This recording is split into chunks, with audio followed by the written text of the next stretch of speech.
محمد رسول الله. الحمد لله والصلاة والسلام على خير خلق الله وعلى آله وصحبه ومن والاه، أما بعد، فأعوذ بالله من الشيطان الرجيم. فمن زحزح عن النار وأدخل الجنة فقد فاز وما الحياة الدنيا إلا متاع الغرور. انتہائی قابل قدر لائق عزت تکریم سامعین مکرم، اللہ رب العزت نے انسان کو دو چیزوں کا مرکب بنایا ہے. ایک انسانی جسم ہے جس کو مالک الملک نے مٹی سے پیدا کیا، اور اس کی نشو و نما کے لیے اس کی غذا اور خوراک کا بندوبست بھی اللہ تعالی نے مٹی سے ہی کیا. دوسری چیز، اس جسم میں اللہ کی طرف سے بھیجی گئی روح ہے. روح کو اللہ تعالی نے آسمانوں سے بھجوایا، اور اس کی غذا کا بندوبست بھی اللہ تعالی نے آسمانوں سے ہی کیا. جس طرح مٹی سے بنایا گیا یہ جسم، اس کی غذا کا خیال نہ رکھا جائے تو یہ جسم بیمار ہو جاتا ہے. اسی طرح اگر روح کی غذا کا خیال نہ کیا جائے تو روح بھی بیمار ہو جاتا ہے. اور یہ ایک حقیقت ہے کہ جسم جتنا بھی خوبصورت ہو، جتنا بھی توانا ہو، اگر روح اور جسم کا رشتہ توڑ دیا جائے، روح نکل جائے، تو اس جسم کی کوئی قیمت نہیں رہتی. اس سے پتہ یہ چلا کہ اصل انسان کی قیمت روح کے ساتھ ہے. اور جسم چونکہ مٹی سے بنا ہے، اس نے آخر ایک دن مٹی میں ہی واپس جانا ہے. اور روح چونکہ اللہ رب العزت کی طرف سے بھیجی گئی ہے، ایک مرتبہ تو اس کو بھجوا دیا گیا ہے، واپس اللہ رب العزت کی طرف جانے کے لیے اس کو طاقت کی ضرورت ہے، اس کی پرواز کے لیے اس کو قوت کی ضرورت ہے. اگر اس کی خوراک کا خیال رکھا جائے گا تو وہ قوت پیدا ہو سکے گی کہ یہ آسمانوں کی طرف چڑھے، اور لے جانے والے اس کو لے جائیں، اور پہلے آسمان، دوسرے آسمان، ہر آسمان پہ فرشتے اس کا استقبال کریں، اور آخر یہ روح جنت میں مہمان بن جائے. لیکن اگر اس کی خوراک کا خیال نہ رکھا جائے تو یہ آسمانوں کی طرف چڑھنے کی طاقت نہیں رکھتی. جسم تو شاید زمین کی پہلی تہ میں ہوتا ہے، پھر اس بدبخت روح کو فرشتے پٹخ دیتے ہیں جو ساتوں زمینوں کے نیچے سجین میں چلی جاتی ہے. وہ کون سی غذا ہے جو روح کی غذا ہے؟ وہ اللہ رب العزت نے وحی کی شکل میں قرآن مجید کو روح کی غذا بنا کے نازل کیا ہے. اللہ رب العزت اس غذا کو حاصل کرنے کی توفیق عطا فرمائے. یہ دنیا کی زندگانی کسی کی سمجھ میں آئے، کوئی مانے یا نہ مانے، کسی کی سمجھ میں آئے یا نہ آئے، یہ کھیل تماشا ہے. جن کو اللہ تعالیٰ ادراک دے دیتا ہے وہ تو سمجھ لیتے ہیں یہ واقعی کھیل تماشا ہے. اصل زندگی آخرت کی زندگی ہے. اللہ رب العزت فرماتے ہیں فَمَنْ زُحْزِحَ عَنِ النَّارِ وَأُدْخِلَ الْجَنَّةَ فَقَدْ فَازَ۔ دنیا کے اندر کامیابی کے حصول کے لیے انسان کس کس انداز سے محنت کرتا ہے، یہ وقتی اور عارضی کامیابی مل جائے تو خوش کتنا ہوتا ہے، لیکن اصل کامیابی وہ ہے جو ابد الاباد انسان کو کامیاب ہی رکھے گی، وہ قیامت کے دن کی کامیابی ہے۔ اور اس کی شکل کیا ہے؟ جس کو اللہ رب العزت جہنم سے بچا کر جنت میں داخل کر دے، وہ سب سے بڑا کامیاب ہے۔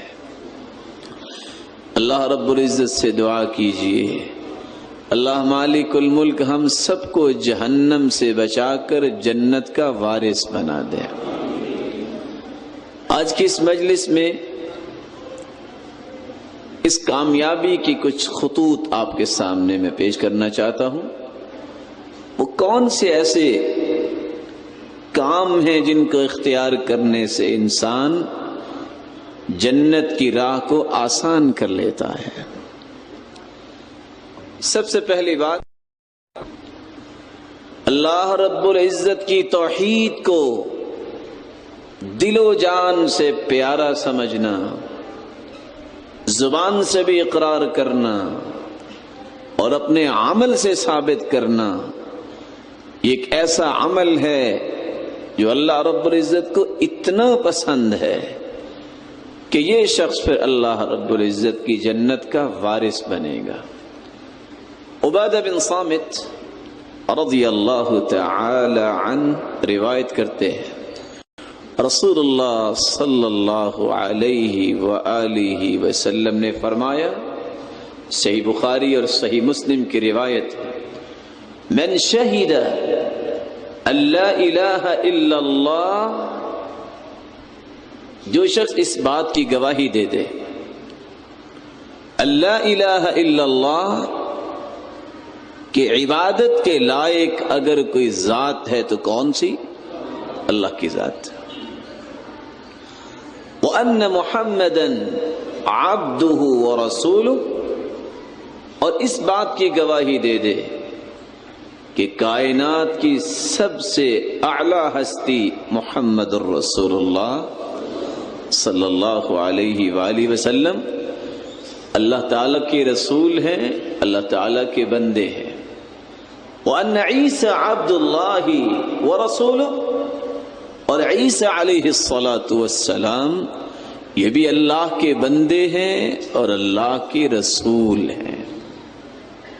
وَكَلِمَتُهُ أَلْقَاهَا إِلَى مَرْيَمَ وَرُوحٌ مِّنْهُ، یہ اللہ رب العزت کی طرف سے القاء کیے گئے ایک کلمہ ہے اور اسی کی طرف سے بھیجی گئی ایک روح ہے۔ وَأَنَّ الْجَنَّةَ حَقٌّ، جنت بھی حق ہے جو اللہ نے مومنوں کے لیے تیار کی ہے۔ وَالنَّارَ حَقٌّ، جہنم بھی حق ہے جس کو اللہ رب العزت نے کافروں کے لیے بنایا ہے۔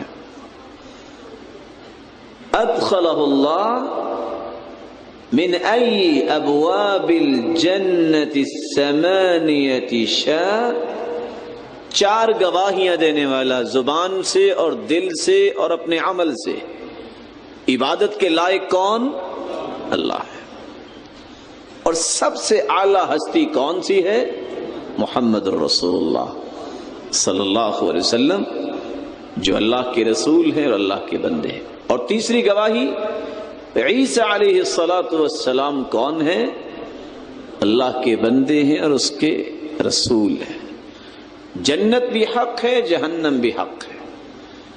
رسول اللہ صلی اللہ علیہ وسلم فرما رہے ہیں، قیامت کا دن ہوگا، جنت کے 8 دروازے کھلے ہوں گے، اللہ رب العزت فرمائیں گے جس دروازے سے چاہتے ہو جنت میں چلے جاؤ۔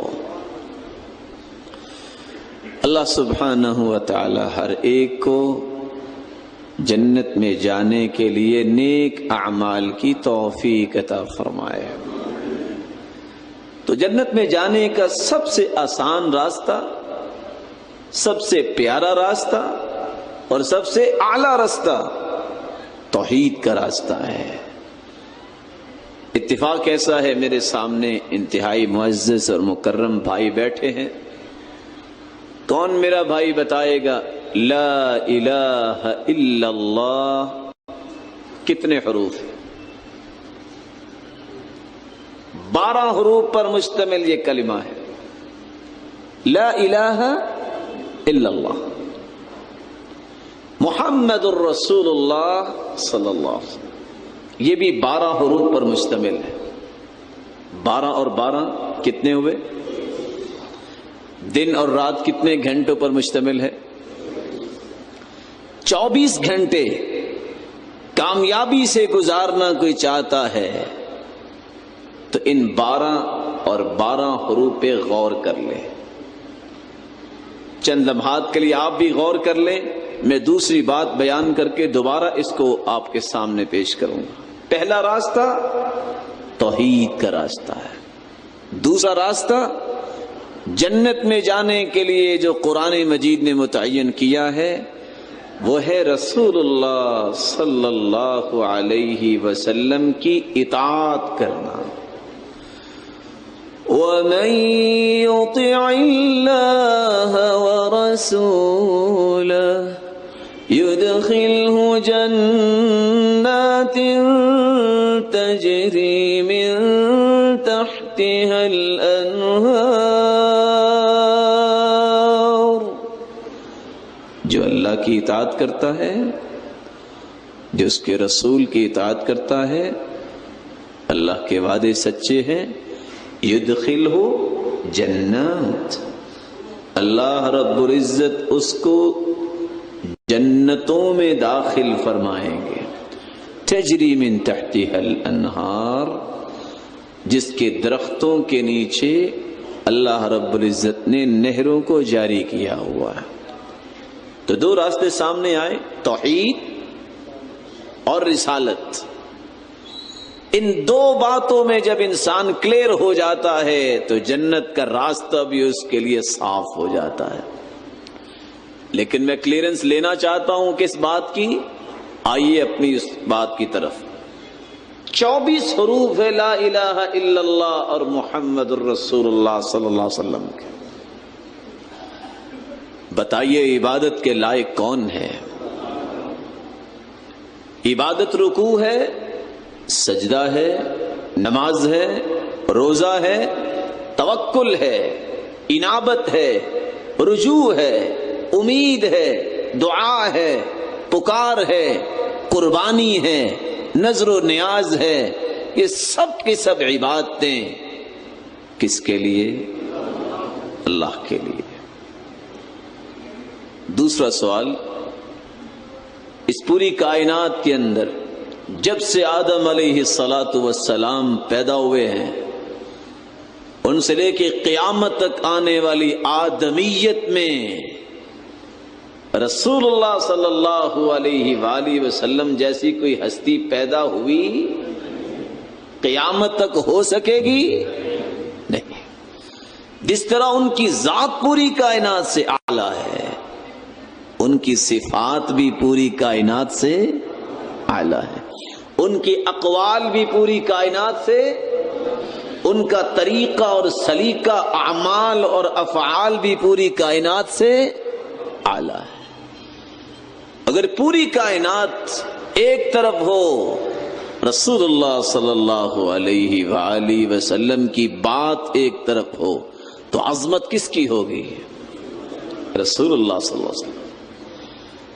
مقابلہ کر سکتا ہے کوئی؟ یہ ہے توحید، یہ ہے رسالت۔ اس لیے اللہ رب العزت نے لا الہ الا اللہ 12 حروف پر مشتمل یہ کلمہ ہے۔ کتنے نکتے ہیں اس میں؟ بولے، ناراض تو نہیں ہو گئے؟ کتنے نکتے ہیں؟ محمد الرسول اللہ صلی اللہ علیہ وسلم، کتنے نکتے ہیں؟ اگر 12 اور 12 24 حروف، 24 گھنٹے کامیابی کے کوئی گزارنا چاہتا ہے، نہ توحید میں نکتہ آنے دے، نہ رسالت میں نکتہ آنے دے۔